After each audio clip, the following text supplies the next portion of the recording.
Well, greetings and salutations, everybody. Welcome to the best damn movie-related show on the planet Earth, the John Campea Show podcast, coming from right here in our quaint little studio. And it's a Superman kind of day, my friends. Anyway, I'm joined in studio, of course, by Jonathan Voico. Good morning, everybody. Writer, director, producer, Robert Meyer Burnett. Dun dun dun dun dun dun dun. My head is spinning with glee. Of course, the new Superman trailer dropped today. We're going to talk about that a little bit later in the show. But if I look like I've just been injected with some, adrenaline. I feel like I've been injected with adrenaline into my veins. By the way, before we get started, I watched Predator: Killer of Killers. And? Very good. Wasn't it good? It was really good. I loved it. I watched it 3 times. I mean, I especially like the little, it felt like a post-credit scene, but it wasn't the little thing at the end as they're doing their Raiders of the Lost Ark of the Covenant thing through the warehouse. I won't give it away, but that was pretty cool. Yeah. That was a cool little thing. Anyway, guys, here's how today's show's going to go. We're going to start off by talking about a number of predetermined topics, including some Superman stuff. Then in the second part of the show, that's when we take your live comments and questions. If you have a thought, theory, opinion, or question that you'd like us to address, as long as we deem it appropriate to be addressed on the show, go ahead and fire it on into our tip link at www.streamelements.com/JohnCampea/tip. And here's the good news. This tip link is actually good 24 hours a day, 7 days a week. So if you happen to be listening to us on podcast feed, either on Apple Podcasts or Spotify or your favorite podcasting app of choice, or if you're watching this show a little bit later in the day when we're not live, you can still send in a question to the tip link. And if you send one in when we're not live, we'll just get around to answering it on the next episode. All right, guys. With that down, let's get things started off with this. Yeah, this weekend is shaping up to be a pretty damn good weekend at the movies. We got 2 primary films, a number of limited release things, but the 2 ones I've really got my eyes on. Number 1 is a movie I know is fantastic. How to Train Your Dragon. That's opening up this weekend. And then a movie that, if it wasn't for who was involved with it, I would say looked like kind of a throwaway little rom-com maybe in The Materialists. Or I don't think there's a "the" in there. I think it's just Materialists. Materialists, yeah. Anyway, but you got Pedro Pascal, Dakota Johnson, Chris Evans, and is being directed by the director of Celine Song. Yeah, but the name of the movie, Past Lives. Past Lives. Thank you. The director of Past Lives makes it, you clearly go, well, it's going to be more than just what it looks like. Well, guess what? Both of these films right now are both carrying over 80% critic ratings, which is good news for it. If we look here at How to Train Your Dragon, right now it's carrying an 82%. The Materialist, I keep wanting to say The Materialist, is carrying an 84%. And I've talked to a couple of people who've seen, I'm actually going to go see this tomorrow. Me too. Me and a couple of our friends, Matt and Jay Lynn, we're going to go see this tomorrow. And I'm excited about it. Here's the interesting thing about the How to Train Your Dragon one. Now, I hate, everybody knows this, I hate it when people make excuses for why other people did or didn't like something that they do or do not like, right? I hate that. You just didn't get it. No, I got it, whatever. But I say this objectively. As I read through, out of the 18% that didn't like it, again, it's got an 82% positive thing. For the How to Train Your Dragon reviews, as I read through them, I only read one, and granted, I probably didn't get through all of them, and I'm sure other people, all film is subjective, are going to not like this movie for their own reasons. But I was dismayed, Rob. Dismayed? How many of the negative ones were simply based on the fact that it's too much like the original? And if you know anything about me when it comes to film criticism, it drives me crazy when film critics don't evaluate and talk about a movie on its own merits. That drives me crazy. And so I only bring that up because like 82% positive, but I'm just saying, again, I'm not trying to make up an excuse. I literally read them, the people who gave it negative reviews, I literally read them directly saying out of their own mouths, it's just too much like the original. It's like, but is the movie good on its own or not? Anyway, a lot of the critics seem to really love it. Rob, I loved this film. I don't think it's as good as the original, but being now in a live action medium, and they definitely changed a few things in the lore to fill some things out, it just created a completely different experience for me, watching it in one medium over another. And I've been saying for a while now, Rob, I can't recommend enough for people to go out and see How to Train Your Dragon this weekend. It's just a joyous, fun, and emotional movie to watch. Like, I found myself getting choked up a couple of times in the movie. And as far as Materialists go, like Rob was pointing out, you've got a emerging directing superstar coming out who is now working with these top headline A-listers.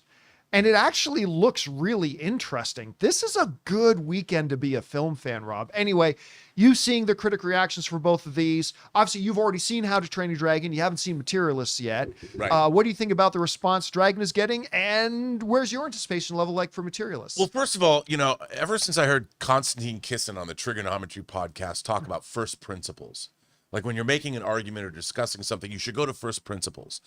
And in terms of How to Train Your Dragon, they're doing a live action remake of we've talked about this. The How to Train Your Dragon trilogy is a terrific trilogy. Oh, it's excellent. Really, so really good. great. It's great for home 3D. It's some of the best you can get.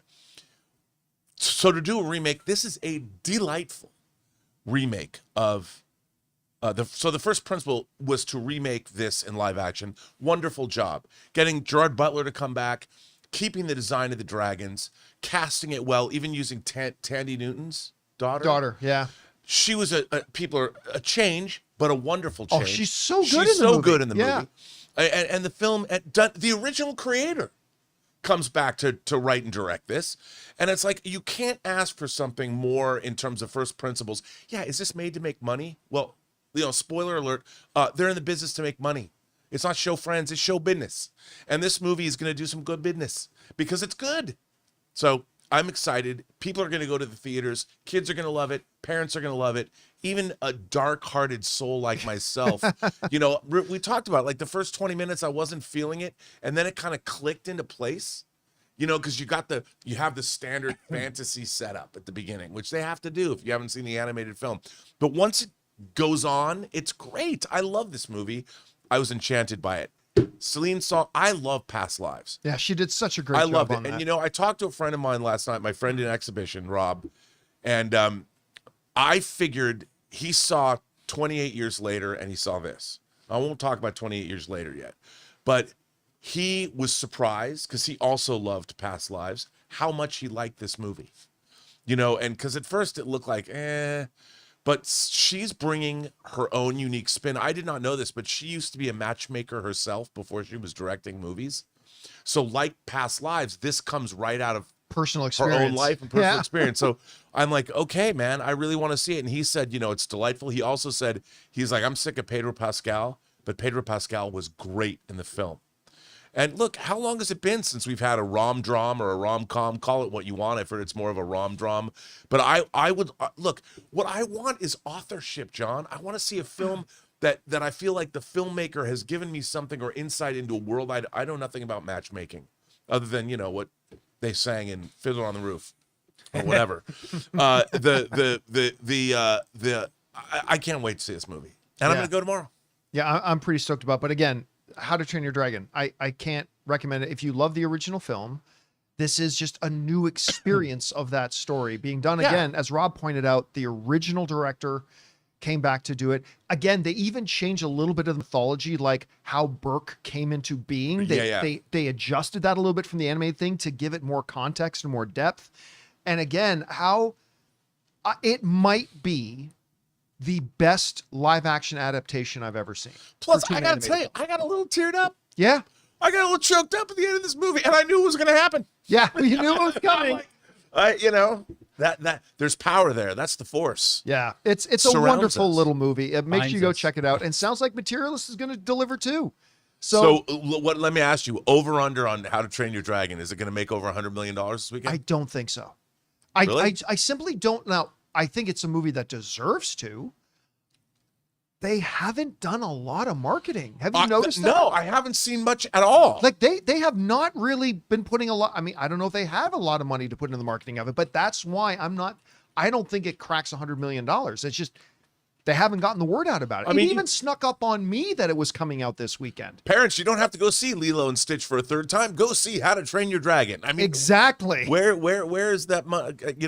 Like we said, this movie would make, like Lilo and Stitch is making all the money. This should be, what a great follow-up. None You of got the a great animated lead-in. films even got to half that. So I mean, And by the way, most of the schools are out now. Yeah. You know, they're ending. So yeah, if you got kids, go take them to see How to Train Your Dragon. Hey, hell, even if you don't have kids, go see How to Train Your Dragon. It's a fun, delightful little movie. And anyway, it's a good weekend to be a movie fan. Question is for you guys. What do you think about this? I mean, both of these movies opening up in wide release, both cracked over the 80% critic marks. I can tell you for a fact that How to Train Your Dragon is wonderful. The Materialist is looking really good. Which one are you planning to go to see first, if any of them? Whatever you guys think, jump down to the comment section below and let us know your thoughts. All right, guys. With that down, let's talk about this for a second, shall we? You know, James Gunn has just confirmed, just for anybody who's sitting in the movie theater come July 10th and 11th, about whether or not we should sit around through the credits and wait for a post-credit scene. The answer is yes. Entertainment Weekly is just put out, Superman will have post-credit scene. James Gunn explains his ethos around those ending tags. So the number one interesting piece of information, practical information, is when you go see Superman, yep, wait around. There's going to be at least one. I don't know if there's going to be multiple or not, but there's going to be at least one post-credit scene. So there's that. What's more interesting, though, Rob, to me, is in a couple of these interviews, James Gunn talks about his philosophy that he kind of evolved at Marvel when it comes to post-credit scenes. And he even talks about how at the end of Guardians of the Galaxy 2, he had the post-credit scene teasing then he's in part 3. Well, not Nova. Adam Warlock. Adam Warlock. Thank you. He had the post-credit scene teasing Adam Warlock. And he's saying, I wish I hadn't done that because I wasn't fully kind of figured out how I was going to use Adam Warlock. Yeah. But since I did it, I don't have the freedom to not put him in it now. And he said, I really tied my own hands. And he said, I'm glad I did Adam Warlock in 3, but that is a mistake I'd want to avoid. And then the whole thing came up about when you look at Marvel's caught itself a couple of times. Look at the end of the Eternals. They tease Blade.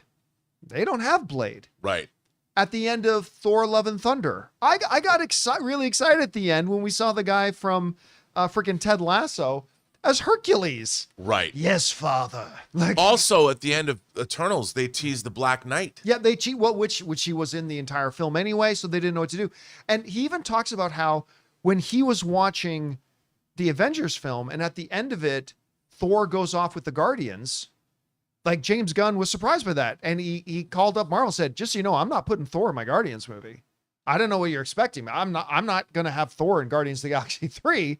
So he's like, he kind of made this point about how I think if you're going to do a post-credit scene, you have to really solidly have it planned out. You've got to 100% solidly have it planned out. What a surprise. I mean, what a revolution of thinking, right?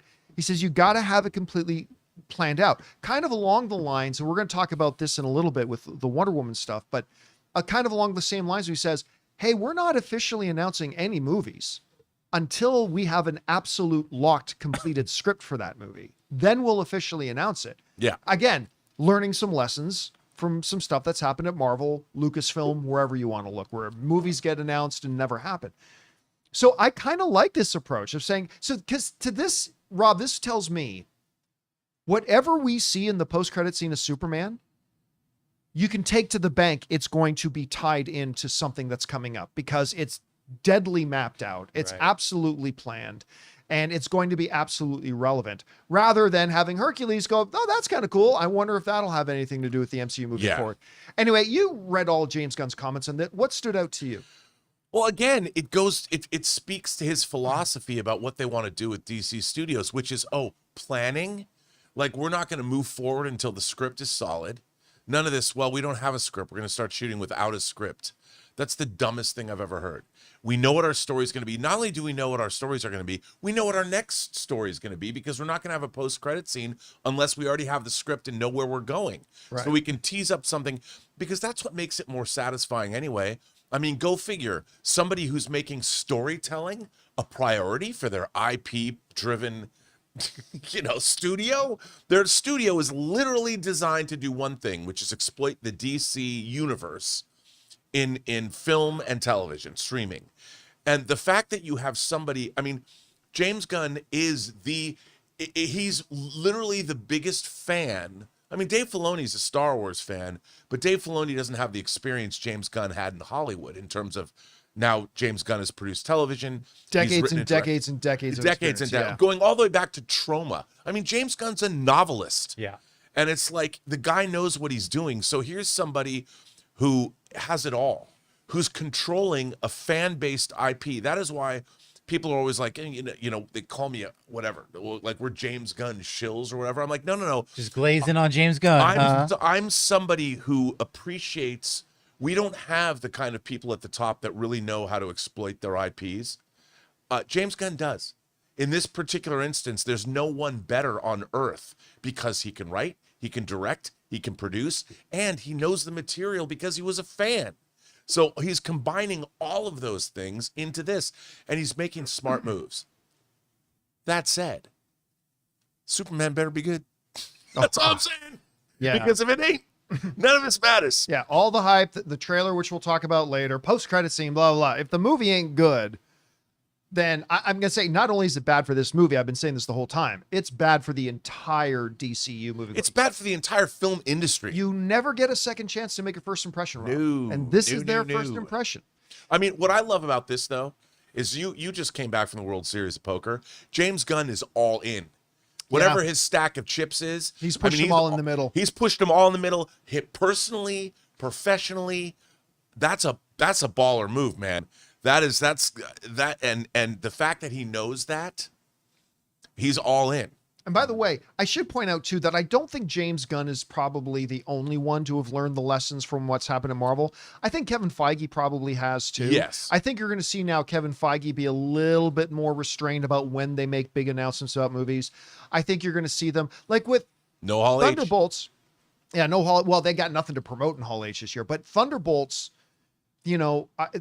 it's infamously they shot that very, very late in the process, and they had the Russo brothers come in. But at least even then, it was done because they know exactly where they're going now. So now they do a post-credit scene. And that was a post-credit scene that had meat on its bones. Yes. It actually told us something. It furthered the story. We saw them all in different uniforms. We saw them now in Avengers Tower or whatever. So The it campus. actually, it added to the story. Yeah, so it fleshed out more that happened in the movie, and it foreshadowed some stuff that might be coming later in the cinematic universe. And so maybe it's not just Gunn. Hopefully it's going to be everybody else that learns this lesson too. Question is for you guys. What do you think about this? James Gunn, I'm glad we now know there is going to be post-credit scene for Superman. So yes, when the credits start to roll, stay in the seats. But also, what do you think about the stuff he's talking about with his philosophy about making sure that it's actually completely planned out before we just start throwing things on the screen just to get a pop out of the audience? Whatever you guys feel about that, jump down to the comment section below and let us know your thoughts. All right, guys. With that down, let's move on to this.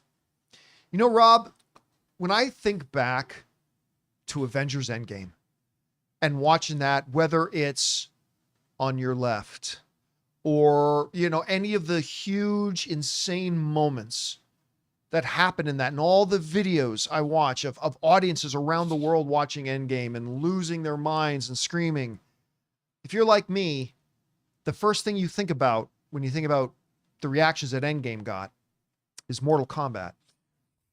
Or maybe not. Maybe I'm being a bit facetious. But, we got a Mortal Kombat 2 coming out, which is, of course, the sequel to the Mortal Kombat kind of relaunch that they did a couple of years ago. That, quite frankly, was not very good. Had its moments. Yeah, had some cool stuff. Had some very, very cool moments.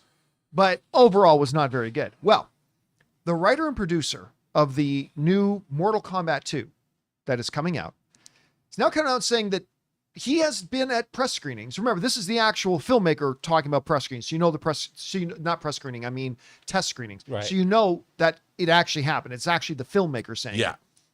He's saying he's been a part of test screenings where the reactions have been likened unto his in Avengers Endgame, with people jumping out of their chairs and screaming and hollering. Anyway, this comes for us from IGN.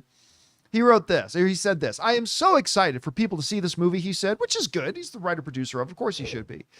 It's been done for a while. We've been waiting for the right release date and waiting for the right window. I've been to those test screenings, which are full of Mortal Kombat fans, and watching them react to it in the way I reacted to Avengers Endgame. They were cheering and jumping out of their seats. Every joke is landing, and they are loving it.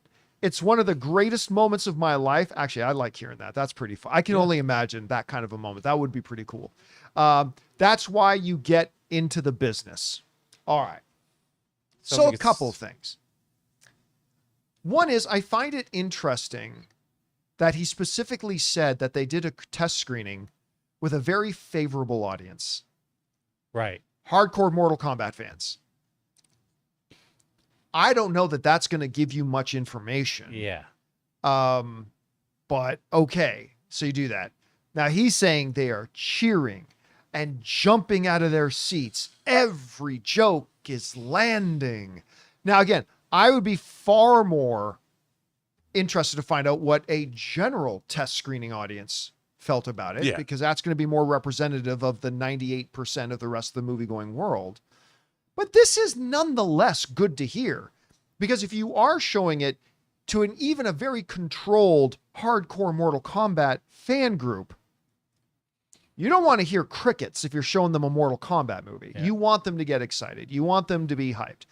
I'm just wondering if the things that hardcore Mortal Kombat fans are going to get hyped at are things that are just going to go right over the heads of just average moviegoers, which is, of course, where this movie will or won't succeed. But still, to hear him say something, it does seem a little hyperbolic to say Avengers Endgame level reactions. But hey, I haven't seen it myself. Maybe it will. Anyway, Rob, I can't remember exactly. What did you think of the last Mortal Kombat movie? And what do you think about the comments we're getting here? Well, look, the last movie, it did have some cool stuff. And I did like a bit of it, but I'm not a huge fan.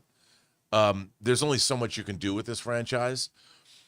But in terms of, and I also thought it didn't go far enough, although it had, freezing blood and killing people. Dude, we literally saw one guy cut another guy, freeze his spraying blood, grab that blood icicle, and then stab the man with his own blood. It's one of the greatest things I've ever seen on the screen. It needed more of that. Yes, it did. And that's you got to lean into that. And if they do lean into that, I mean, this could very well be The Empire Strikes Back or The Godfather 2 of Mortal Kombat movies. Right.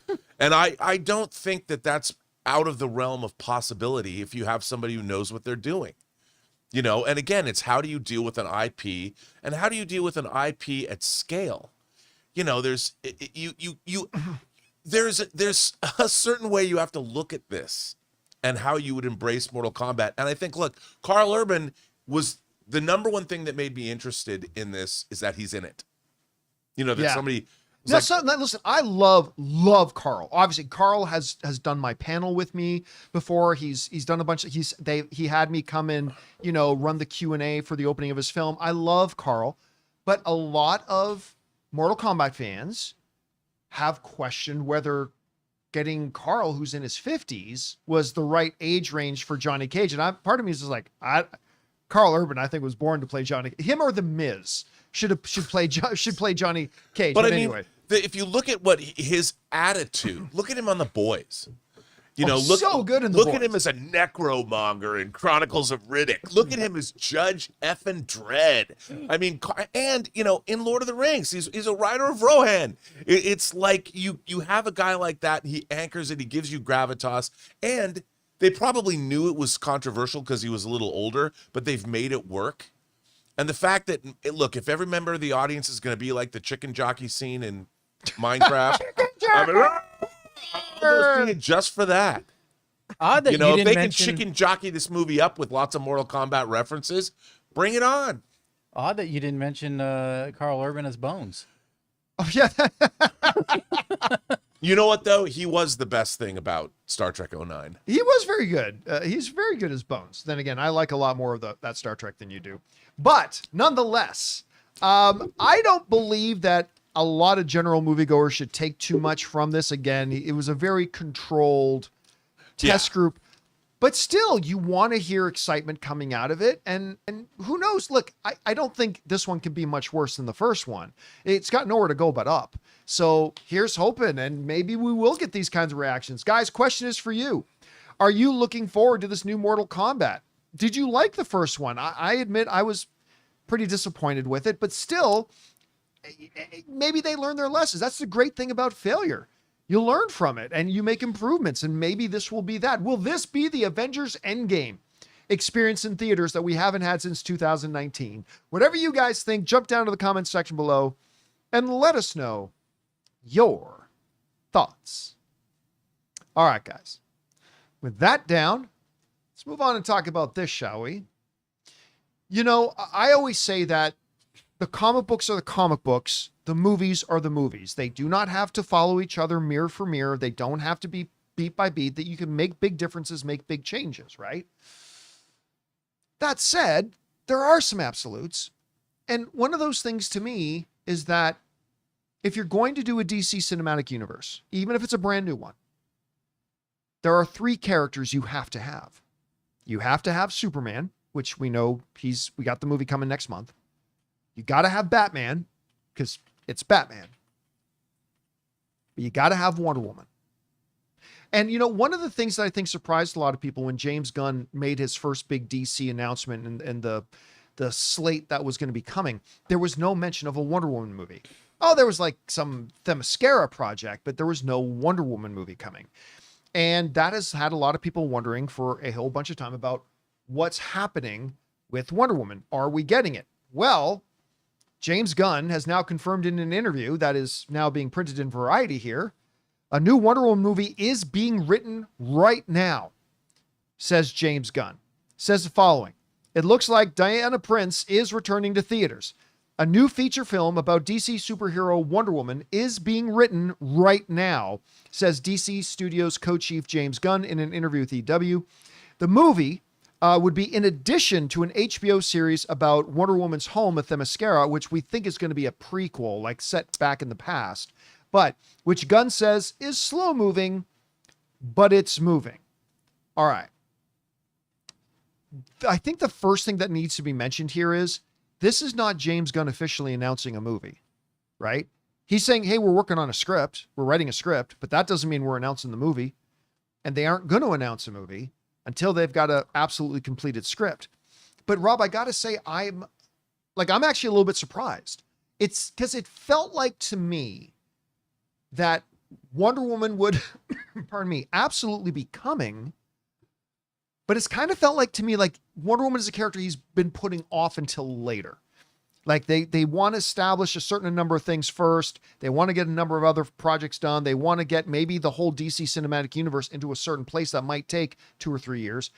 And then they'll bring in the warrior from Themyscira. Then they'll bring in Wonder Woman.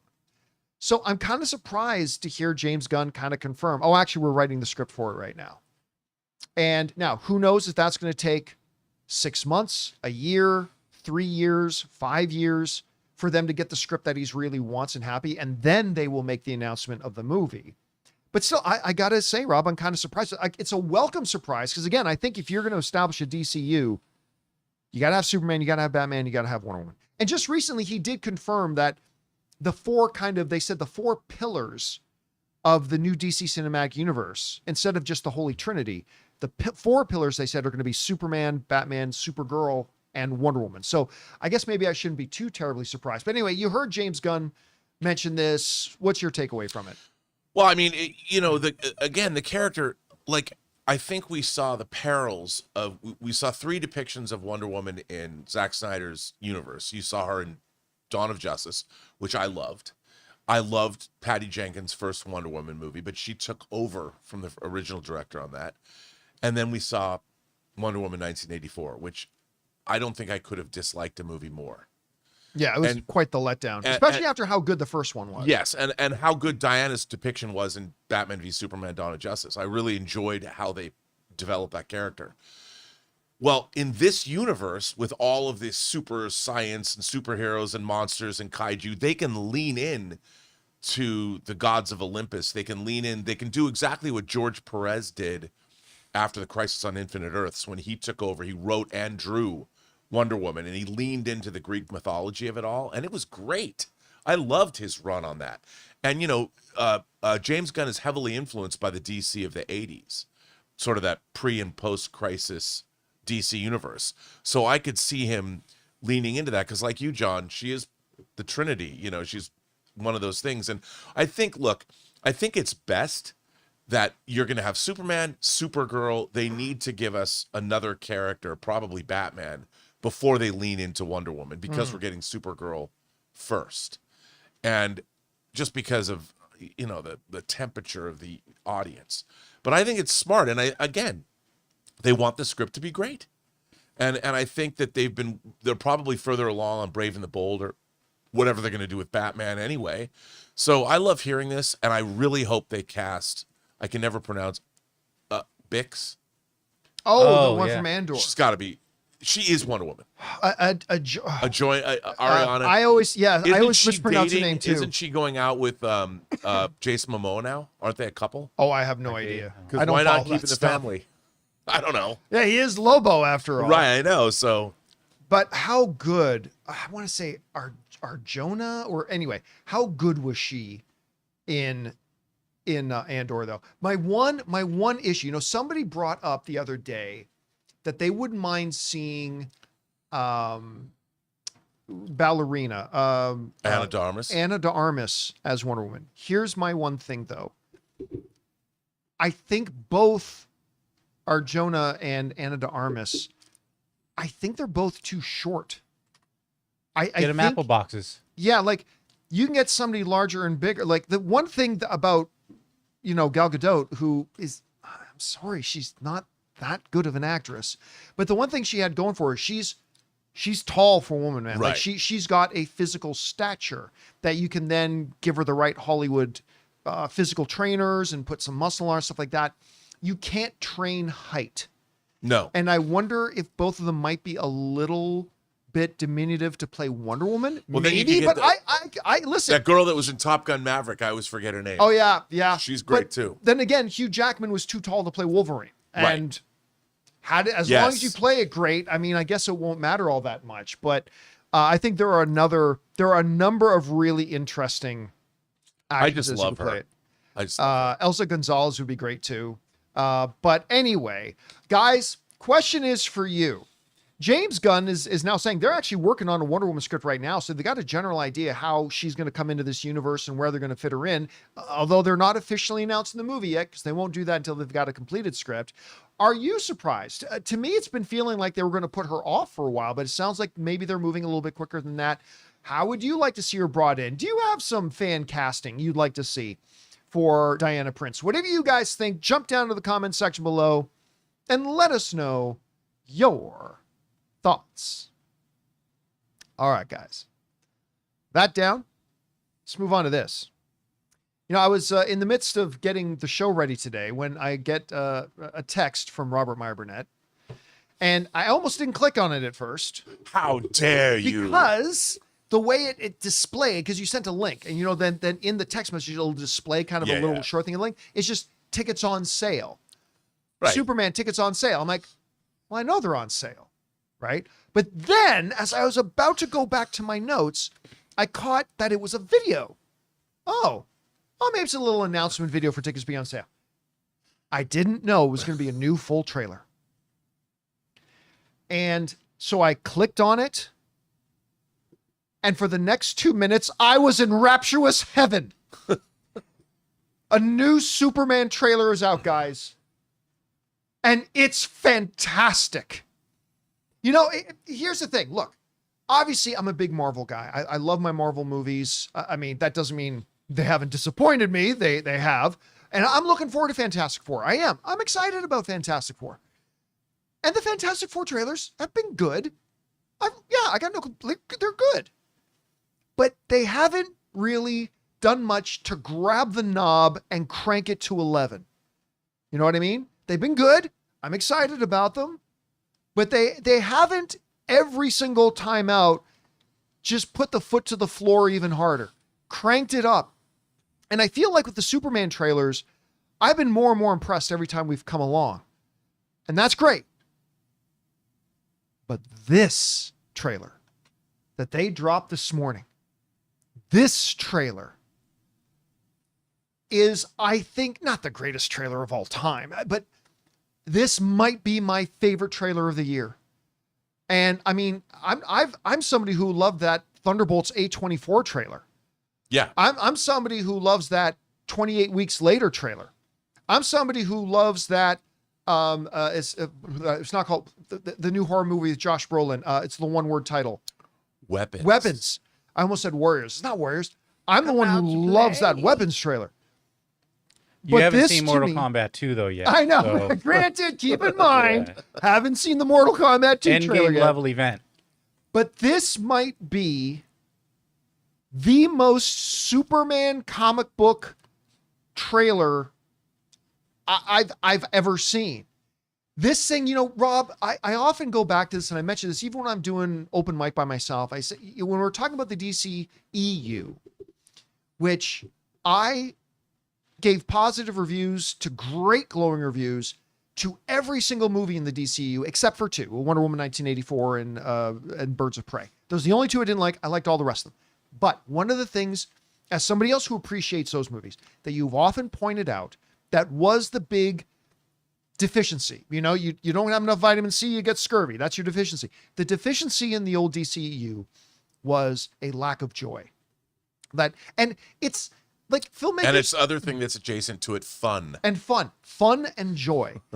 And some filmmakers make the mistake in thinking you have to either be heavy or have fun and joy. And then there are filmmakers who understand you can do both.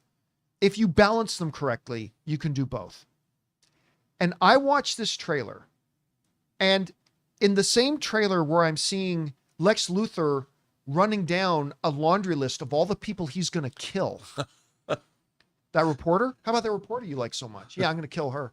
Who raised you? I think I'm going to find them and I'm going to kill them. It's like too. Philip Seymour Hoffman in Mission Impossible 3. Yeah. Yes. I'm going to find her. I'm going to hurt her. Yeah. You know, it's like, that's exactly how I wonder if that was like an influence of his in this. So I'm going to kill you in front of her. Yeah. You can have that, and you can have, I'm sorry, I know this is not going to work for everybody, but when Mr. Terrific is, quit playing around. I'm not playing around. I'm doing important stuff. I laughed my ass off at that scene.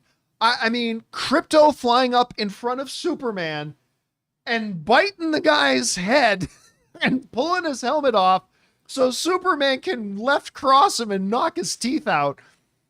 And oh my God, the end when he's hovering in the air, surrounded by enemies, and he does the whole tornado thing with the laser vision. This looks like an Alex Ross painting. It does. And he's doing that. I'm like losing my, and then the part that I didn't think the trailer could top, I thought they put it too early in the trailer, and then they did top it. But Nathan Fillion as Guy Gardner goes, "Make a move, Big Blue." I'm like, oh, like I'm losing my mind at all this kind of stuff. And it's just everything that I wanted it to be. It feels, it's like they watch our show and they heard us constantly talk about, you got to have the joy put in there too.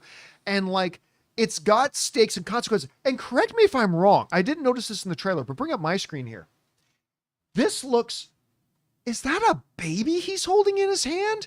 Yes. Yeah. And like, what the hell is happening and then here? look, is this Metamorpho? Is it Metamorpho? Look on the right side of the screen. Yeah, that is back there. Like, so like what on earth is going on here where he's holding like a newborn baby? Zoom and enhance here. That's Metamorpho back there. I mean, like, woo! I'm just telling you, I watched this trailer about 15 times when I should have been doing other work. And every time my smile got bigger and bigger. And I have been telling everybody that, guys, this movie is going to be, hopefully it's great. It needs to be great, but it's got too many hurdles to overcome to be $1 billion or to even have the potential of being $1 billion film. I might have to change my mind about that now. When you put this trailer in front of the masses, the projections came out. This movie's going to make 150 to 185 million opening weekend. I'm like, come on, guys. That minus 50 to 100, minus 50 or $80 million. Maybe it could be $100 million movie, opening movie. This trailer to me changes the narrative. This changes the narrative. It still has obstacles. It still has all that dead weight of people being turned off by DC stuff on screen and having abandoned the DC universe. And the fact that we're on our third or fourth iteration of Superman in just a short amount of time. All those obstacles are still there. But I don't know. Maybe I was wrong. Maybe that $150 to $185 million opening weekend is not so crazy. Because I tell you what, I have not seen this in a movie theater yet. I'm betting I'm going to see it in a movie theater tomorrow when I go to see The Materialists. I think when audiences see this trailer on a big screen, there's an old saying. Their wallet panties are going to drop. The wallet panties are going to drop. And they're going to be offering up their money to the James Gunn cult and say, take it all. Take it all. This looks great. Now, again, it is just a trailer. I've seen trailers I've been very excited about that I ended up not liking the movies very much. That can still happen here. I understand we are still just talking about trailer. I get it. But James Gunn has never let me down. He's never let me down. I don't care if it's Super. I don't care if it's Slither. I don't care if it's Guardians or Peacemaker. I had no belief in him with Peacemaker. I had zero belief in Peacemaker. I ain't making that mistake again. I'm at a loss for words, Rob. I'm so hyped about this. Anyway, you saw this before I did. What is your reaction to this trailer? Well, okay. To me, the one thing that I'm all about tone, and I always talk about verisimilitude, the quality of being real. But you can have verisimilitude within a fantasy context, within a whimsical context, as long as the tone is consistent. And I've been most interested in the fact that James Gunn is going in the absolute opposite direction that, say, Zack Snyder or Richard Donner went in that it was his universe. The DCEU is a universe that's filled with, as he said, gods and monsters and magic and super science and whimsical stuff.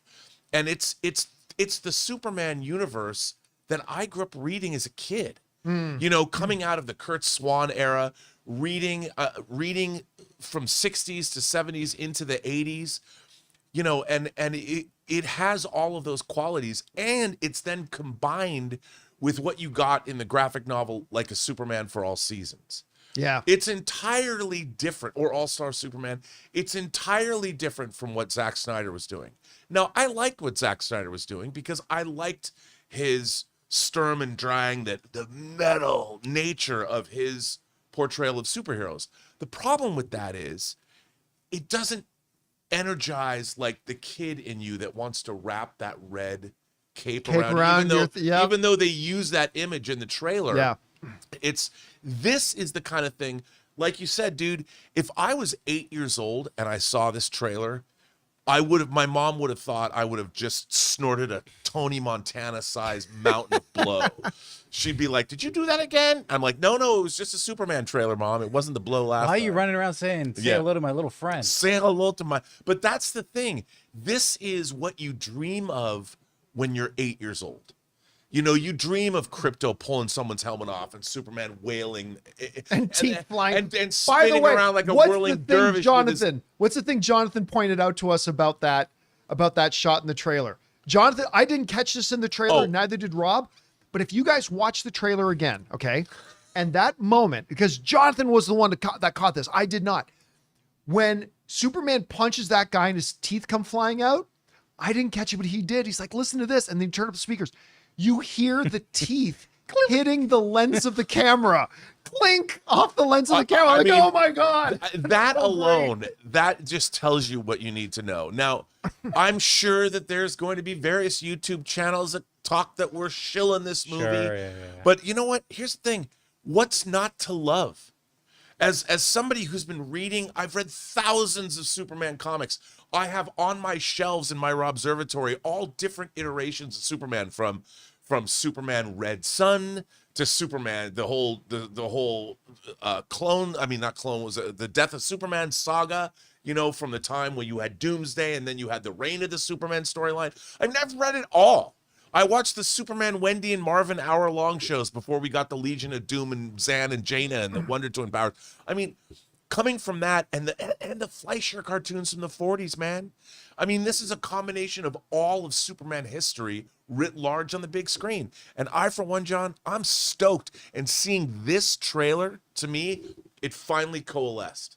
I got to hearing Luther talk, just what he's saying.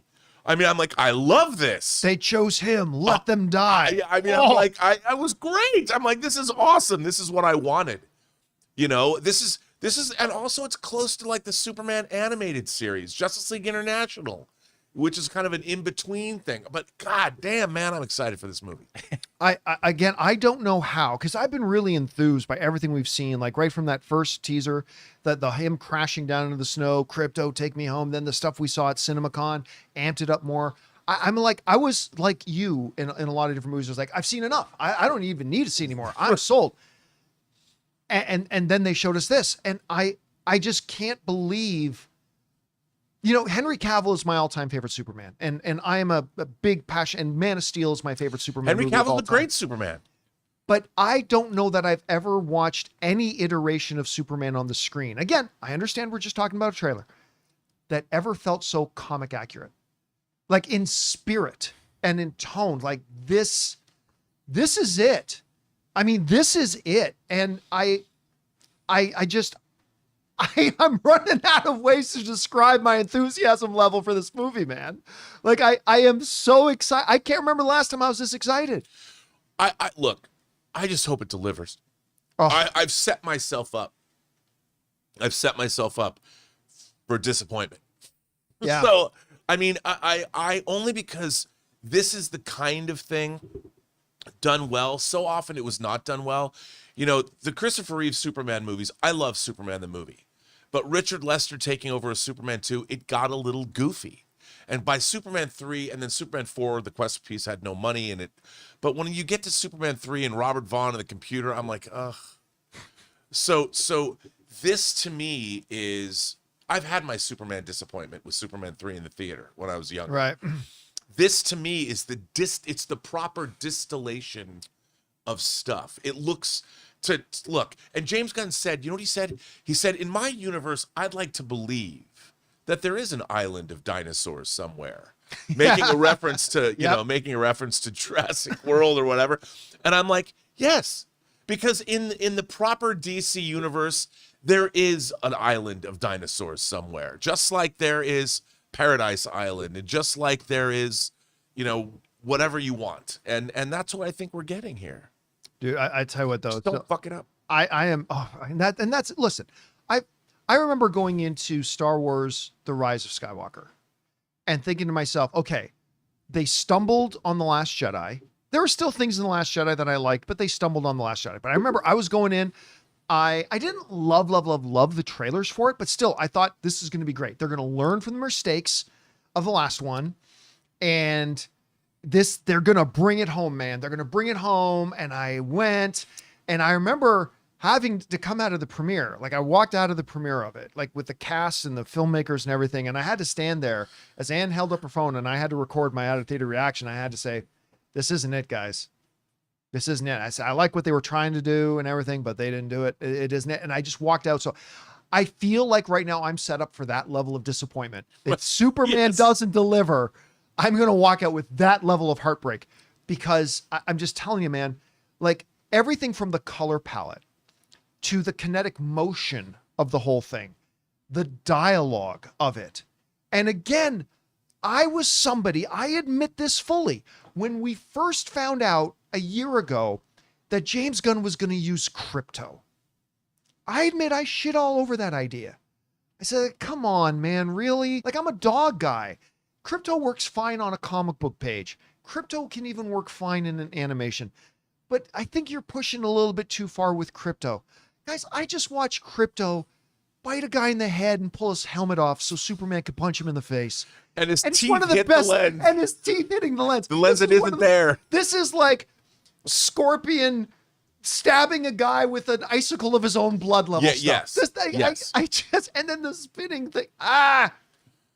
I'm clearly very excited about this. I'm clearly hyped. Anyway, guys, I'm sorry. I could just keep. As long as the movie doesn't open with a crawl that says "the dead speak," I'll be okay. Somehow Lex Luthor has returned. But you know, the thing is that he has red underwear, so the whole thing's ruined. I mean, yeah, I'm also been crapping on that. Now all it needs is a CG AI generated Richard Pryor. Yes. To come into the movie. As long as he skis off the top of a Top of a building, thing. That's all that's. you know. Or you know what they can do? There is a character that Jack Kirby created, basically Death, the Black Racer. He's one of basically one of the new gods, if you want, who does fly around the universe on skis. And you know what? I would Their answer to the Silver Surfer. I would love to see all the new gods show up in James Gunn's universe. Bring it on. Yeah, that would mean Darkseid, yes, as well. I mean, well, at some point we're gonna get Darkseid. I want to see James Gunn do Granny Goodness. I missed seeing Zack Snyder give us the character of Granny Goodness for a whole movie. One of our viewers in the live chat says somehow Ezra Miller has returned. Anyway, guys, question is for you. Ezra Miller speaks. Have you seen Ezra Miller speaks?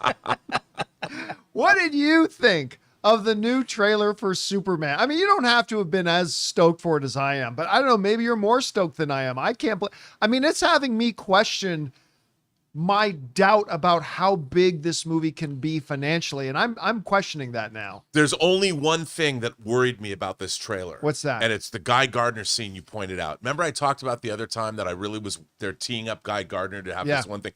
I hope they don't play that scene out between Guy Gardner and Superman.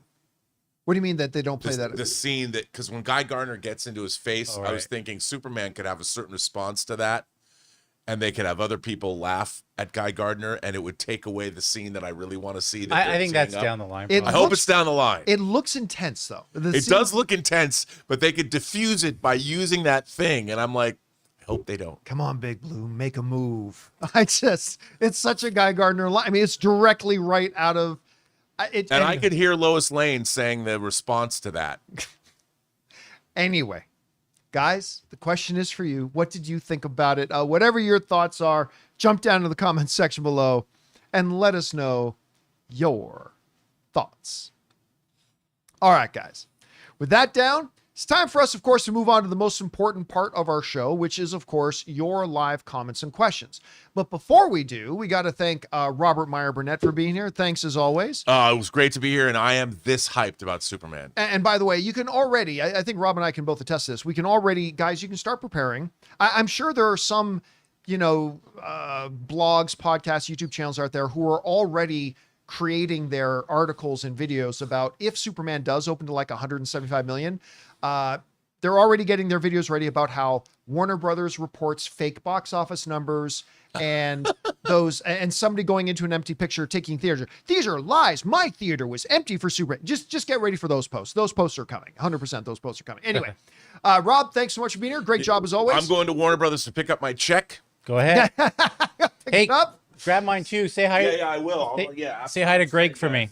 Say hi to Zaz for me. Yeah. But guys, now we're going to get on to your comments and questions as soon as we take a quick moment here to thank one of the sponsors of the John Campea Show podcast, our friends at Stitch Fix. We want to take a second to thank a sponsor of today's video, Stitch Fix. Guys, you know I love movies, but you also know I have absolutely no fashion sense, and I absolutely hate shopping for my clothes. But thankfully, I have found a better way. Stitch Fix online personal styling makes it easy. With Stitch Fix, I get a stylist who understands my style, size, and budget, and they do all the shopping for me. Because look, shopping and figuring out style can be overwhelming, especially for somebody like me. When it comes to getting dressed, I don't even know where to start, to be honest. That's why I love having a Stitch Fix stylist. They really know what works for me. I get pieces that make me look great, and it's a real confidence boost. You just give your stylist your size, style, and budget preferences. You get to order boxes when you want and how you want, no subscription required. They send you personalized pieces, and the fit is always on point. No stores, no crowds, no stress. Just personalized looks that you will love. So guys, make style easy. Get started today at stitchfix.com/Campea. That's stitchfix.com/Campea. And thank you to our friends at Stitch Fix for sponsoring today's episode of the John Campea Show podcast. All right, guys, with that all down, let's get on to the important stuff, your topics and questions. Jonathan, what we got up first? Okay, Borja is up first with a three-parter. Says, hi, John and crew. I've been obsessed with movies and filmmaking since watching Lord of the Rings and behind the scenes at 9 years old. That movie led me to study film and animation and later follow you since the AMC days all the way from Spain. Wow. You were with me through college, my first animator job, becoming a film teacher, meeting my wife, and recently living two dreams, becoming a dad and working as animation supervisor on the War of the Rohirrim. When I got that gig, my first thought was, I have to tell John and the guys, you felt like family at that moment, and you were in a way. All I wanted to say is thank you for everything. Everything, uncles. I wish you the best in your next chapter. Oh, well, thank you so much for that. I appreciate that. It is crazy, like how long I've been doing this and how long we've had this going. But I remember, listen, the whole reason when I created like the first movie podcast and we created the movie blog audio edition was the name of the first podcast. It was really because I wanted to have something that at the time my film fan side of me didn't have, which was like that sports talk radio feel where you felt like you were just in a room with some buddies talking about this thing you love. And that kind of became the premise of everything that I've done. Listen, I've always known there are a number of things that I could do to have more views. I've always known I could do, but I've always kind of let my own personal North Star be do something. I want it to be about something I love, you know? Yeah, every once in a while I got to talk about something stupid AMC is doing, granted, but I want the primary thing about everything that I do to be about things that I love and just being able to talk about things that give me joy and get us excited. And that's just what I want it to be. And again, I know I could approach a different philosophy and get a lot more views and I could do this and that and the other thing that some other people do, but and that's fine if that's part of what they love doing, but it's not me. And the core thing has been just like you're saying, is like, feel like we're talking about it all together. And that's what I've always wanted it to be. And hopefully we've been able to accomplish that to some degree. All right. Thanks again for that, man. All right. What's next? We got Tyler who says, John, big fan from Athens, Greece. Since you often talk about showtimes and commercials in Greece, if a movie says it's at 7:30, here we know that the theater opens doors at 7:30. There's always 15 minutes of trailers. It's a reliable system. Listen, if it was 100% bang on that the movie starts 15 minutes from that posted time, and you knew that, and it was That's clockwork, a policy, yeah. that mitigates a lot of the problem, right? Oh, by the way, one of our viewers, Ritwick, just donated 5 memberships. Thank you so much for that, Ritwick. Appreciate that, man. That's very kind of you, dude. Yeah, I mean, if they could do that, that would absolutely, I mean, it wouldn't make it perfect, but it would certainly mitigate. Because if I know, that's why I have no problem. Like if movies want to advertise showtime 7:00, movie starts at 7:30, I'm fine with that. If you want to say, but if you set up your system where it's like, hey, if the advertised time is 7:30, it's 100% that movie starts 15 minutes after that time. That would mitigate it a bit, I think. All right, what's next? We got Dildar who says, who's the better actor, Gal Gadot or Neil Breen? Pick your poison. I can't remember off the top of my head who Neil Breen is. Sorry. All right, what's next? Gone with the Cheddar says, hey, John, been watching you for about 10 years now, since back in the AMC days. Thank you, man. Today is my 30th birthday. Oh, happy birthday. The last third of my 20s were really dark as I struggled with addiction, depression, and even eating disorder, but I got the help I needed. Oh, that's good to hear, man. Yes. Goes on to say, your videos were a beacon of light. Even in my darkest days, excited for this new chapter in my life. I got a job at United Airlines. I'm currently in Japan celebrating. One of my perks of my job is I get free flights. Nice. Thanks for everything. Bring on the filthy. You know,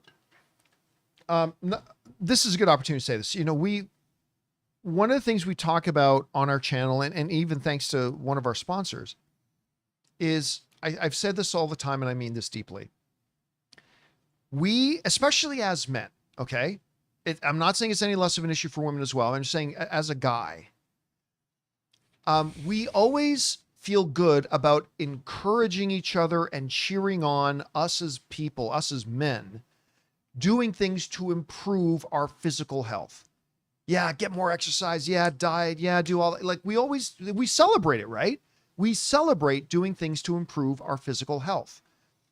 We have to get to that place as well about our mental health. Mm-hmm. We've got to encourage each other and cheer each other on, because unfortunately, there is still a bit of a stigma attached. There's this weird idea out there that, like, admitting to your friends that you have to go get therapy, that's a sign of weakness. No, you wouldn't say that if your friend was going to the gym. Yeah. You wouldn't say that's a sign of weakness. No. You'd be encouraging that you're doing things to strengthen yourself physically, but I think the same thing needs to be there mentally. So number one, the fact that you took those steps to go out and get help, I think is huge. That's just fantastic and it's amazing. But I also think what you're talking about here about, now you're at this place in your life, it reminds me of something a lot. When a number of years ago, somebody who was a part of our circle of friends in college committed suicide. And a bunch of us all got together to console each other and talk about it. But I remember bringing up in the conversation with those friends of ours about how, like, the movie Castaway with Tom Hanks, right? And some of you have heard me say this before, but I think it's important. Near the end of the movie, somebody asked Tom Hanks, like, how did you survive out there? And like Tom Hanks talks about how, because he was part of the FedEx plane crash, and like for years, just stuff from that FedEx plane crash would wash up on the beach. And he said something would wash up that would help me survive, that would help me do whatever. And he said this one line, and I'm paraphrasing a little bit, but it has stuck with me forever. He said this line after being asked, how did you keep going? He said, you never know what the tide was going to bring in the next day, right? You never know what the tide's going to bring in the next day. And one of the things that I always try to tell myself, and that I've told friends of mine as well, has been, no matter how bad things look today, you don't know how things are going to look tomorrow. Today can look really dark, and today can feel overwhelming, and today can feel like you can barely breathe, and today can be awful. But you don't know what tomorrow's going to bring, right? I bet yesterday you didn't know today could feel so dark. But in the same way, you just don't know what's going to happen tomorrow. And that's one of the great things about that movie to me, when he talks about, you just kept getting up because you just never knew what the tide was going to bring in tomorrow. And I like, obviously for you, and I love your story that you, number one, you had the courage to go and get help and all that kind of stuff and build yourself back up. And then obviously the tide brought something in that was really good for you the next day. And that's my big encouragement to people. Again, listen, I'm no licensed therapist. I'm nothing like that. I'm just an idiot sitting in my converted garage doing a fucking stupid YouTube show. But yeah, number one, guys, seek help. Not even if you're feeling like super dark, like if you're just feeling, you know what? I bet I could benefit just from getting some therapy if I want to. Talk to some people. Like, that's a good thing. And if you are feeling like you're in a dark place, my big thing is, after getting some help, is just remember, you never know what's going to happen tomorrow. Anyway. All right. What's next? We got Bry Guy who says, my top choice directors to helm either James Gunn's Superman 2 or Justice League. Pick one: Joseph Kosinski of Top Gun and F1, Denis Villeneuve, Neil Blomkamp, Bryce Dallas Howard, or Dean DeBlois, How to Train Your Dragon. I mean, or Brad Bird. Oh, or Brad Bird. Sorry, yeah. Josh, first off, my main thing would be James Gunn to just keep helming Superman. But he's got to get back to just running the studio. But just Superman alone would be fine, I think. But I agree, you're right. Kosinski could really, or Bryce Dallas Howard. Kosinski's an interesting choice. Yeah, Kosinski's a really interesting choice. Not Neil Blomkamp. Again, no. I like Gran Turismo. I did. But I haven't really gotten over Chappie and Elysium. That was it. I haven't gotten over those two. Those were two very bad films. And granted, Gran Turismo I enjoyed, surprisingly I enjoyed, but I want to see a little bit more out of Neil again before I'm ready to say hand over Justice League or Superman to him. I think out of that list, the best director is clearly Denis Villeneuve. He's the best director on the list.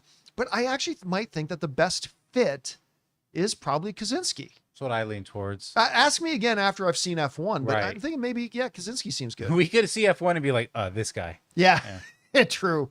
All right, what's next? Anonymous, would you rather have your best story ever, your best story idea never get picked up by a major studio, or see your vision changed by the powers that be with no input and no idea how the final product will end up? For me, the latter. Yeah, because then you got paid. You get paid. Otherwise, you're just sitting with your dreams. You can do something else after that. Yeah, then you get paid. You know, I was talking, I can't remember which writer it was. I was talking with a writer once about, work getting picked up and stuff like that.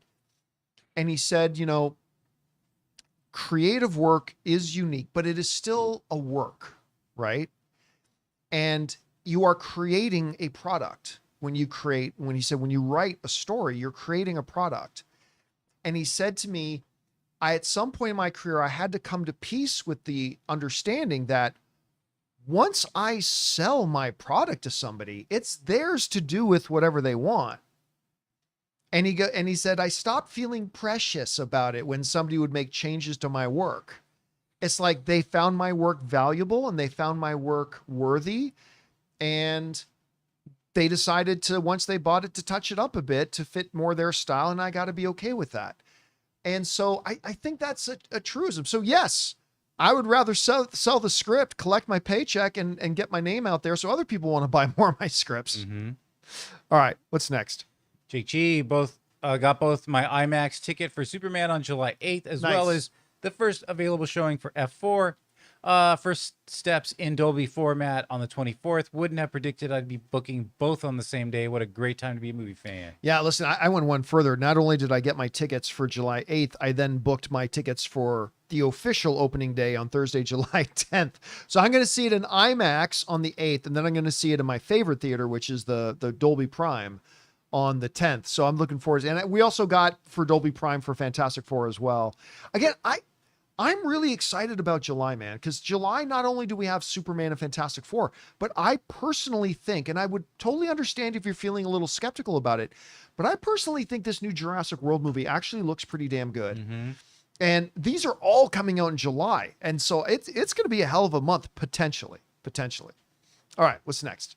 Ollie says, hi, John. Tickets have gone on sale for Superman over here in the UK. Does that indicate anything regarding the rights case?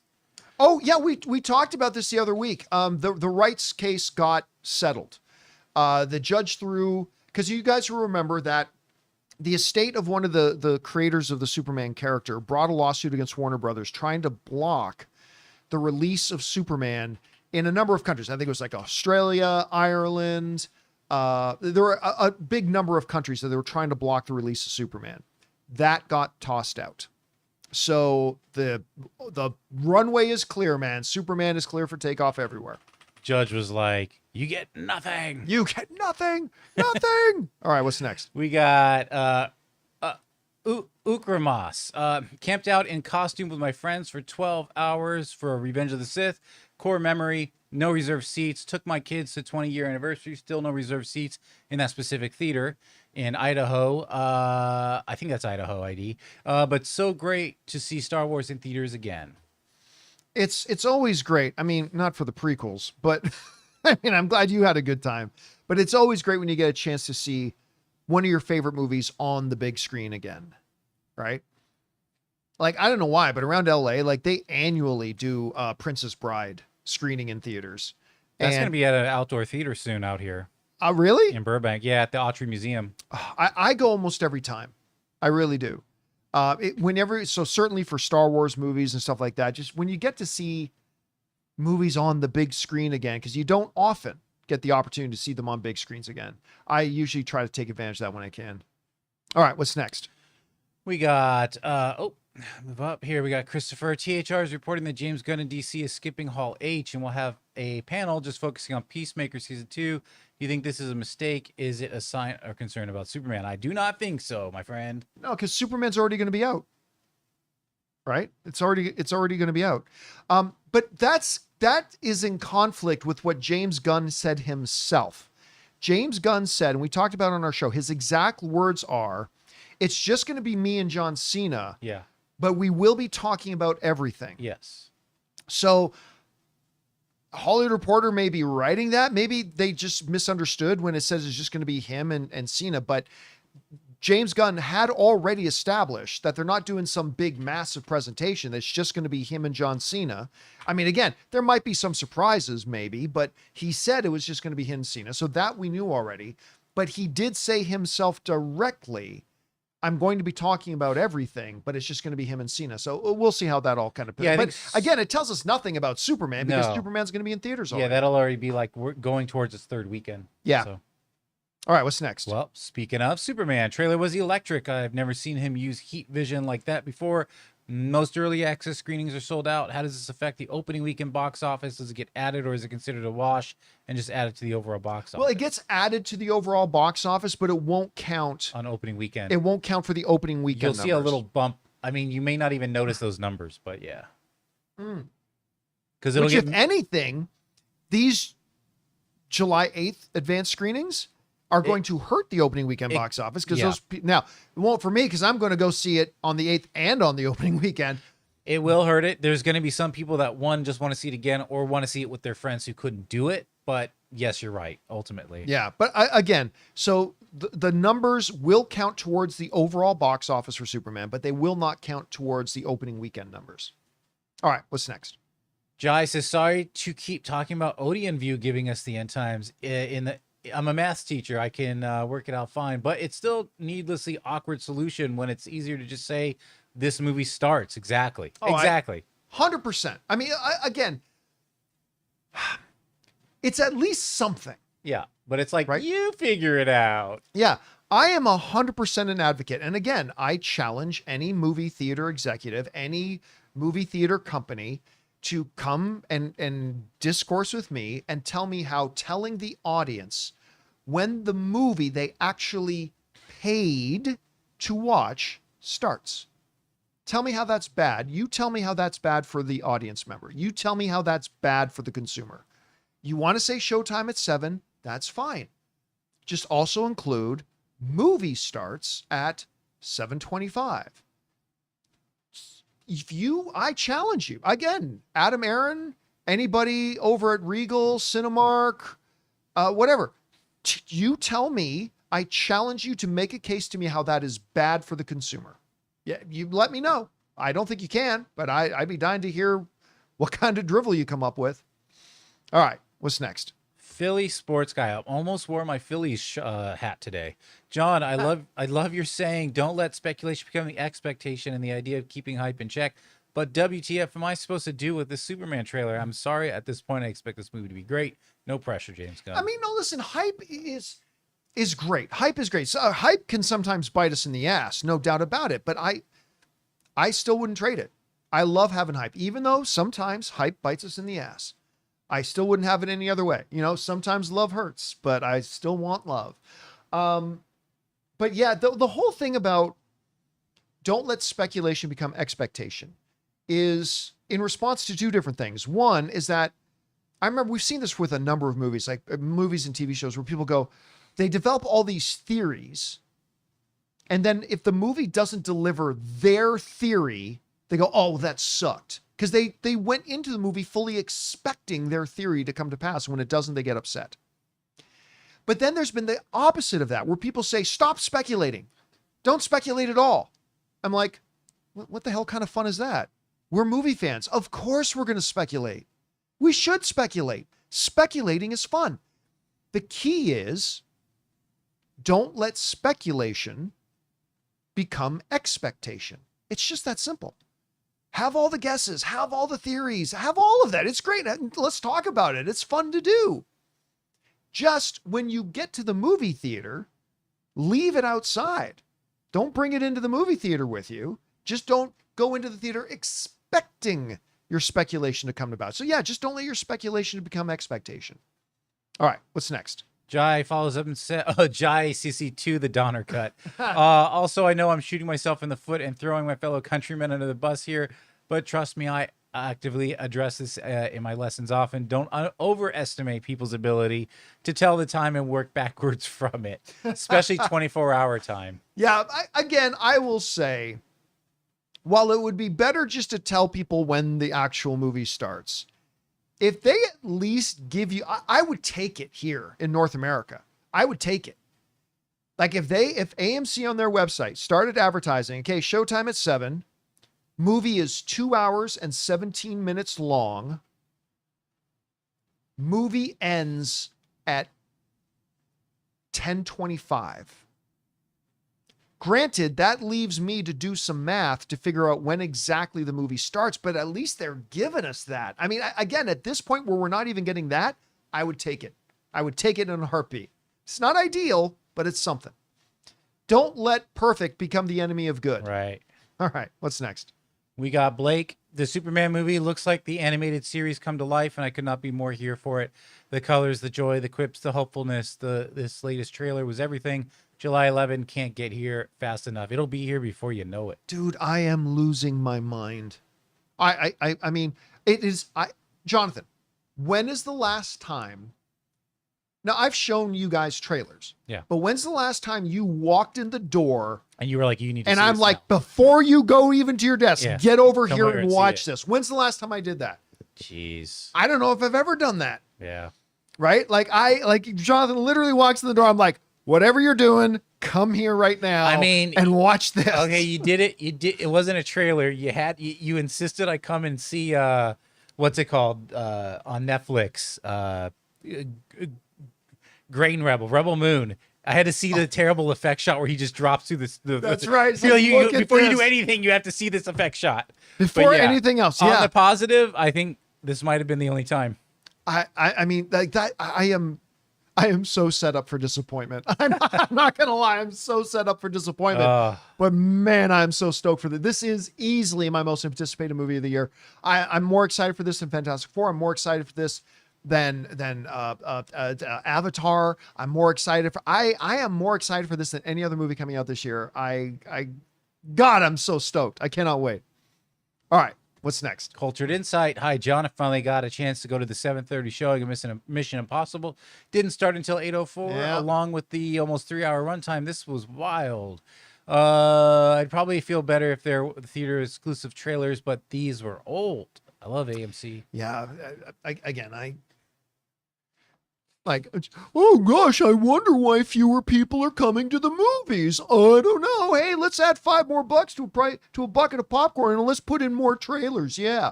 Now back to the other issue. Why are less people coming to the movies? Oh, I don't know. I can't figure it out. It's a fucking galactic mystery. And also, let's have fewer workers at the concession stand. Yeah, and let's have 50 people in line at the concession stand and put one high school kid behind the counter. Yeah. Anyway, idiots. Anyway, what's next? Okay, Mad Dolphin Fan says, damn it, John, I promised myself I wouldn't watch another Superman trailer. Reading the title of this video is making it real difficult. Go watch it. Go watch it. I don't even think it spoils anything in the movie. No. What it does, you know what it does? I thought about it. This is like it's weird to say this, but it's like a trilogy of trailers. If you start from the beginning and you go through it and you see the tone shift, and then this gives you the reversal view or perspective of the dark side of the other trailers. It's really interesting. Yeah, I think listen, there was a report that's come out that said this might be, as far as the marketing campaign goes, this might be the most expensive marketing campaign ever done for a movie. And again, there's a lot riding on Superman. And they want to change the narrative about the DC properties and about the DC product. So they want to get awareness out there as much as they can. They've spent a lot of money on this. So they've clearly put a lot of thought into the marketing and how they want to unfold it. And I agree. I feel like the trailers have been telling a story without ever actually giving away much. So they've done a pretty damn good job marketing this film so far. All right, what's next? Jai says, I see a lot of people champion Adria Arjona Bix as the new Wonder Woman. We were kind of talking about that. Can't see it, but if she's the best fit for what Gunn and Safran want, then I won't object. Katie O'Brien from Love Lies Bleeding is still my pick. She has a warrior look. I think they're both great picks. Yeah, I have no problem with that. Her co-star in that Twilight Girl. Yeah. Why am I freezing on Twilight Girl's name? I'm Anyway. looking it up. Anna No, it's not Anna. from Love Lies Bleeding. Yes. Okay. Am I thinking about Kristen Stewart. You're right. Yeah, Kristen okay, Stewart, it is. I was yes. gonna say, am I thinking about the right? No, Yeah. Kristen Stewart, right? Yeah, that's a good one. Again, my only hesitation about Arjona, if I'm pronouncing her name right, is I think you need somebody physically taller. But again, we all would have said when they cast Hugh Jackman, you needed somebody physically shorter, and it worked out just fine. Number one thing is getting the person who can best embody the character and all that kind of stuff. So I would personally lean towards somebody who's got a little bit of a larger stature. But if they go with her, I got no complaints. She's fantastic. I mean, she killed it in Andor. I just never saw her in Andor and thought she's short. I think it'll be fine. Shoot her from a low angle.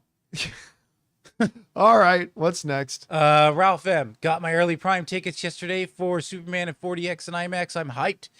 As someone who has never watched a movie, oh really, in IMAX, could you explain to us the important differences between IMAX and standard? Hyped again for the DCU and Superman. Well, I mean, it all depends. I'll be honest with you. I normally don't find much of a difference watching a movie in IMAX unless it's a movie that's been shot for IMAX. So you get the aspect ratio. Not just the aspect ratio, but the resolution. Yeah. I remember the first time I really noticed it was in my first screening, and it was an advanced screening of The Dark Knight. And now, The Dark Knight does this kind of weird thing, a little jarring thing of where they switch between aspect ratios and things that were shot IMAX and things that weren't. But I remember when they brought up the shot of the cityscape in the opening scene when the Joker's about to rob the bank, it was like overwhelming. It's amazing. Now, again, then you get two different types of IMAX screens, right? You get your IMAX proper screens, and then you get the smaller version of the IMAX screens that some people call LIMAX because it lies about being IMAX. So that reminds me of the Ron Swanson line. There are only two things I hate: liars and skim milk, which is just water lying about being milk. It's like one of the greatest lines ever. Parks and Rec, ladies and gentlemen. And when I watch a movie on the more regularly available IMAX screens, which aren't the true full massive IMAXs, I don't often notice the difference as much, to be honest with you. But when a movie is shot for IMAX, then because of that resolution and stuff, that's when you can really kind of get a feel for it. Anyway, if you are lucky enough that you're going to a true IMAX screen, and I think there's only 3 in the LA area. Out of the hundreds and hundreds and hundreds of movie theater screens, I think there's only like 3 true IMAX screens in the LA area. Whereas like the whatever story screen. Yeah. And I don't know how many there are nationwide, but if you're going to see a true one, you'll probably experience a bit of a difference. If you're seeing it on one of the more standard IMAX screens, which is still larger than a normal screen, you may not notice the difference as much. All right, what's next? We got Mr. I. John, now that you have seen Predator Killer of Killers and how it ended, would you welcome a sequel with Adrian Brody back as Royce, Danny Glover back as Kerrigan, or dare I say Arnold back as Dutch? I can see that as long as it stays animated. Let's put it this way. I didn't end my viewing of Killer of Killers thinking that I'd want that. Not to mention that, I mean, if you did in animation, that's one thing because then those characters didn't age. But like, Arnold's aged, Danny Glover's aged, Adrian Brody will give a 5-hour speech. I think leave those ones behind. I like the way this one ended. Again, I won't give away the ending, but I like the way this one ended. I just feel the magic to me with Predator is these are all moments in time. These are challenges and fights, and you don't go back for a rematch. You just move on to the next moment in time. Yeah, but again, have you seen Killer of Killers yet? Not yet. If you saw it, you'd kind of get what he's talking about. Okay. Again, I wouldn't personally. I don't feel the need to have that myself. All right, what's next? We got Jai, CSC 4, The Quest for Peace. Confession time. I'm kind of excited for Superman. I can tell. I know you're stunned because I hid my excitement last few months, but signs are there. Anyway, I lost all dignity and composure with the latest trailer. I've taken a risk. Booked 2 showings opening weekend. Wow. Dude, so have I. Oh, Yeah, you got 2? So you wait a minute. So you're doing the early screening, but on you're the also 8th, and then I'm going to see it in the Dolby on the 10th. Oh, okay. Yeah. So I've booked it twice. I'll probably book more. Again, I mean, honestly, I think it hasn't been since Deadpool and Wolverine that I've been this excited for a movie. And there have been a lot of movies that have come out since Deadpool and Wolverine. And I don't think I've been this excited. And again, I know I'm just setting myself up for disappointment, but hey, it is what it is. Yeah. All right. What's next? Cultured Insight. When do you think it will be necessary to do the ticket watch segment again? What movie might have that pull? I still remember watching while you guys covered Endgame and watching all of the ticket site crash. The segment was very entertaining. Maybe Doomsday, maybe Secret Wars. Yeah. I mean, We'll have to see. I think probably Doomsday. That would probably, but then again, it's a matter of having a specific, knowing in advance specifically when the tickets go on sale, Right. including what time. I remember that. I can't remember which movie it was, but there was one that came out in the last year or two that maybe there was some possibility we could have done a ticket watch for it, but I think the tickets went on sale at like 2 a.m. LA time. And I was like, oh, hell no. I'm not staying up till 2 a.m. just to see tickets get sold. But like, if they do Endgame tickets go on sale October 5th, because the movie comes out in December, right? December of 2026. October 5th at 9 p.m. Eastern time, 6 p.m. LA time. Mm-hmm. Oh, we'll do a ticket watch. Sure. Yeah, we'll do. But it's going to take something like that. You know what I mean? None of this Amazon 3 a.m. stuff. Yeah, none of that nonsense. All right, what's next? Future Man, have you heard about a recent interview with director Danny Boyle about a possible sequel to his sci-fi movie, Sunshine? Apparently he wanted to be a trilogy. Were you able to see it? What are your thoughts on the sequel? It's my favorite movie ever. Wow. I'll be honest. I'm not as big of a fan of Sunshine as a lot of people are.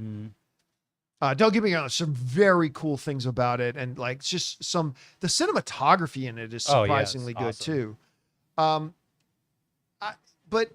I mean, I don't think there's anywhere to go. I don't think it had the audience. I don't think any studio would greenlight it. And again, I'm not saying it's a bad film. Don't get me wrong. I'm just not nearly as big of a fan because I know some people that are like you that actually really do like just treasure that movie and think it's really great. But I was never one of them, to be honest with you, like that. So I don't expect that we would ever get one. I really don't. I don't think anybody's going to put up the money to make that. And I'm not torn up about that myself. Anyway. All right, what's next? Eek says, hey, John, you mentioned that you don't see a world's finest movie happening for a while. Why not? Isn't it just Superman and Batman teaming up? James Gunn said that he's writing a sort of sequel to Superman. World's finest seems to make sense, right? No. Nope. Aren't they aged fairly well? Like I guess that doesn't really matter. Yeah, I mean, and I did say why at the time. I said, I see them doing a Justice League before they do a World's Finest. Because I think if you do World's Finest, and by the way, this is just me speculating as a fan. I could be totally wrong. I'm just guessing, and your guesses are no less valid than mine. But the way James Gunn works, I could see that he would want to do Justice League, because here's what I think the danger is. When you talk about Batman and Superman, they are the two biggest characters there are, right? That's just it.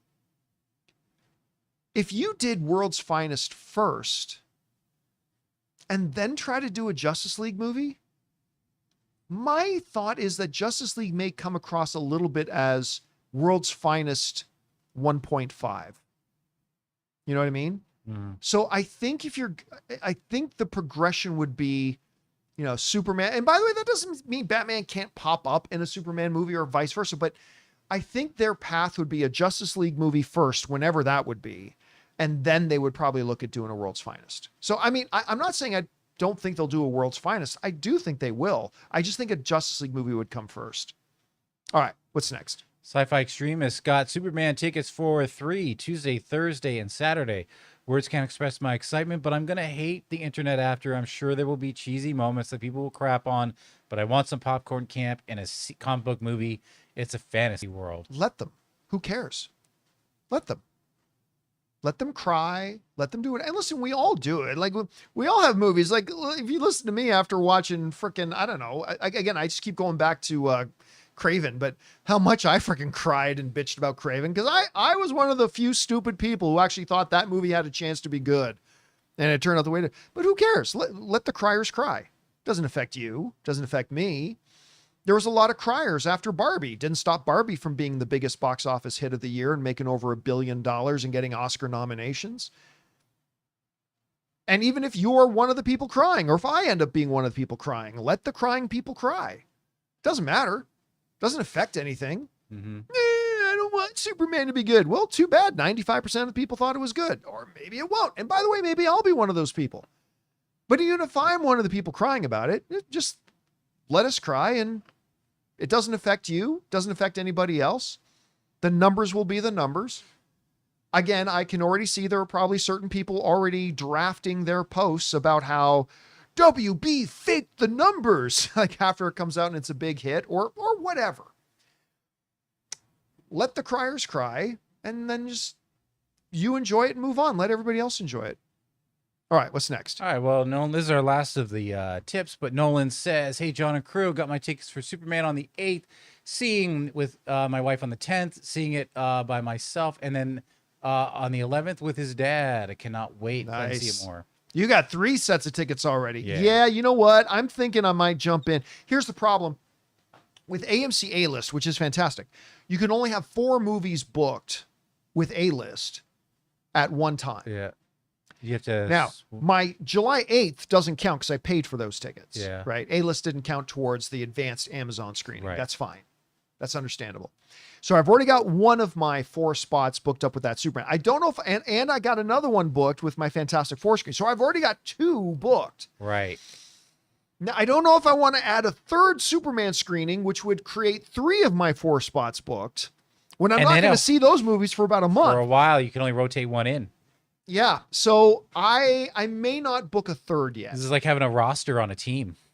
Yeah. If I love it on the 8th and then I go see it on the 10th, I'm sure I can find a 2 p.m. screening with an empty seat somewhere to go watch it for a 3rd time. I think so. All right. What's next? Okay, we got some members here. Unofficial says, I need to hear Nick Holt as Lex Luthor scream, Miss Techmocker, every time she's taking a selfie. I really do hope we get that little Gene Hackman tribute moment. He's got to say it once, and not just say Miss Tessmacher. No, Miss Tessmacher. He's got to pull a Gene Hackman just once in the movie as a tribute to Gene Hackman. I really hope he does. I actually think he could do it the way you just said it, but she's not listening, and he says it quietly a couple times and then screams it. Yeah. Oh, that would be perfect. That would be perfect. I really hope they do that. I mean, it doesn't make or break anything if he doesn't. I just hope he does. All right, what's next? We got Tech Man here. Hey, John and crew, did you know that they are adding a new IMAX 70mm film projector to the Regal Live location? Oh, that'll be like the 4th one, I think. Yeah. Oh, yeah. Yeah, that's a big theater. It's supposed to be done by the end of the year, so it should be ready for time for Nolan's Odyssey. Ooh. Yeah, that's an interesting thing. I don't like going down there to go to the movies because it's kind of a pain to get in and out of the area. But maybe if you could line it up with a game, like maybe because we go to Crypto Center to go to a game or stay at the hotel across the street or something like that. Yeah. It's a fun little theater. I do like that theater. That's where I met. I think that's where I first met Jason Momoa, was in that theater. Oh wow. But it's a really nice theater, and that's pretty cool that we're getting another full true IMAX screen in the city. I didn't know about that. Thanks for letting me know about it. All right, what's next? We got Simple Dak Outdoors, who says, wait, let me scroll up. The trailer for Superman is awesome. Oh, absolutely awesome, man. And then Joel Check says, recently you were talking about them remaking Lord of the Rings at some point. I actually wouldn't be against the HBO treatment, like what they're doing for Potter, 8 to 10 hour season for each of the 3 books. I think it could have a great potential. But you lose out on a lot of money making potential. Yeah, you lose out on so much money making potential. And again, it's a lot more separated. Like we're 25 years since the first Lord of the Rings thing. And I'll be honest with you, I think 2.5 hour to 3 hour per book, I think works for Lord of the Rings. Yeah. So look, would I be against it if they announced an HBO series? I'd be watching it. I won't be against it, but I think the wiser thing for it to be would be for a theatrical remake whenever they do get around to doing it. Yeah. Plus, you got Rings of Power, and people might associate that with that in some way. I don't know. We got. By the way, Sci-Fi Extremist in Live Chat is saying, is the Amazon Lord of the Rings prequel any good? Season 1, not really. No. But season 2, yeah. Big Big upgrade. I don't think it's like deserved to be nominated for the Emmy for Best Drama Series or anything like that. But I mean, season 2 was a significant upgrade over the disappointment of season 1. Yeah, I mean, I remember real quick. I started season 2, and they were making references to things from season 1. I'm like, I don't remember that. Yeah, I thought season 1 ended with Mordor being created. I didn't realize that was the penultimate episode, and there was one more episode. Yeah. So I had gotten 2 episodes into the second season, went back, watched the final episode of season 1, and I was quickly reminded why this season was inferior to the new one. Yeah, the pacing. It was just like, are you kidding me? Yeah, the pacing was the biggest improvement, and that corrected a lot of things. Yeah. Anyway, all right, what's next? Dow says, do you believe the new Harry Potter series will change the music and create something new, or repurpose the old John Williams score, seeing as the old score is iconic and connected to the character franchise? I see it a really difficult task for any new composer to move away from. I think that was it. Oh yeah, from it. Thanks. Keep the word. It's one of those things where it's the only on-screen manifestation of Harry Potter we've ever had, to the point that music is synonymous with Harry Potter. Dun, dun, dun, dun, dun, I think they dun, keep dun, dun. It's so much so that they use it in all other stuff. Like even take the hit video game Legacy of Hogwarts, or Hogwarts Legacy, whatever it's called. Sure. Anne really liked playing that game, but they use that music, right? So I think they keep that. Now, of course, it'll have some original music in it. Absolutely. Agree. They have more time to cover. But I think screen time, especially with it being a new thing, if you really want to make people feel, even consciously and subconsciously, like they're being taken back into the world of Harry Potter. It's like Game of Thrones. You got to get. Yes, exactly. Right. Yeah. House of the Dragon. Yeah. One of the smartest things they did was with episode 2. Bum, bum, bum, bum, bum, bum, bum, because my mind was immediately taken back into Westeros. And I think for people, when they watch Harry Potter on HBO, the new series, I think even just starting with that bum, bum, bum, bum, bum, bum, is going to teleport people back in immediately. So I think you stick with the music. You just don't walk away. And the fact that that music is still in the theme parks. Yeah, it's there in all the theme parks. It's not. 100%. They're not going to go and change it for if it's in the theme parks too. Like with Superman, you could have moved away from the John Williams score, because there have been so many on-screen iterations of Superman that some have that music, some don't, and you could have moved away from it, and they do use it. But with Potter, that's the only thing we've ever had on screen, and they use it for everything. So yeah. All right, let's take one more. Okay, we got Tim, who says, there are some who call me Tim? Do you think James Gunn will ever do a Batman Beyond movie as a Black Label Elseworlds movie, or do you think the chaos of the Batman Brave and the Bold has ruined any chances of seeing that being made? I mean, in Elseworlds, I think Batman Beyond being useless is what kind of killed any chances of a live action thing being made. Nobody wants Batman Beyond. I said this after Spider-Man Across the Spider-Verse. I said, because of Spider-Man Across the Spider-Verse, I think the chances now of an animated Batman Beyond thing are higher than they've ever been. And I could see them doing that, but no, I don't see them doing. You know, it's funny. Whenever I say that, people say I'm wrong, but people have been telling me I'm wrong about that for the last 12 years. And every year, we got a Batman Beyond yet? Nope. Okay. And then, but it's good. They're going to do it, John. They're going to do it. And I say, no, they're not. And then the next year comes and we still don't have it. And then the next year, and then the next year, and the next year. Look, someday, can it happen? Of course it can happen someday, but I don't expect it. I don't expect to see it anytime soon. I just can't imagine that being a priority right now for DC. No, can't be anywhere near a priority. Yeah. Nowhere near a priority. All right, guys. And that'll do it for today's installment of the John Campea Show podcast. Thank you so much, guys, for being here and making this little show part of your day. Big special thank you to all of you guys who sent in the questions. Number one, because you gave us great fun things to talk about. But number two, you supported this channel as you did it. And all of us involved with the show, thank you guys so very much for your support. Hey guys, don't forget to come on back and join us again tomorrow where we do all this again. Great fun having you guys here. I want to thank, of course, Robert Meyer Burnett, who hopefully is almost home by now. And of course, Jonathan Voico for running the show. See you guys later. My name's John Campea, guys. And until next time, my friends, bye-bye.